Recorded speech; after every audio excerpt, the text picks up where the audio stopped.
मोहब्बत की कहानी। रात के खामोश लम्हों में जब चांदनी ज़मीन पर नरमी से बिखरती है, एक दिल की धड़कन किसी दूसरे दिल के संग जड़ जाती है।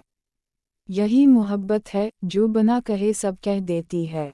ये कहानी अली और ज़ारा की है, जो एक ही शहर में रहते थे मगर दो अलग दुनियाओं के बासी थे। अली एक आम सा नौजवान जो ख्वाबों में जीने का आदी था, जबकि ज़ारा एक खूबसूरत मगर संजीदा लड़की जो हकीकत की दुनिया में कदम जमाए खड़ी थी। उनकी मुलाकात एक लाइब्रेरी में हुई, जहाँ ज़ारा खामोशी से कोई किताब पढ़ रही थी और अली ने बेध्यानी में उसे देखते हुए कहा, ये कहानी तो मैं भी पढ़ चुका हूँ, मगर हर बार नया रंग ले आती है। ज़ारा ने चौंक कर देखा, फिर मुस्कुरा दी। शायद उसी लम्हे मोहब्बत की पहली किरण उनके दिल में उतर गई। वक्त गुजरता गया और किताबों के सफ़हात के साथ साथ उनके जज्बात भी गहरे होते गए।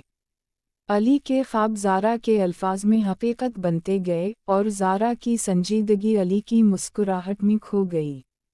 मगर मोहब्बत की राह हमेशा आसान नहीं होती।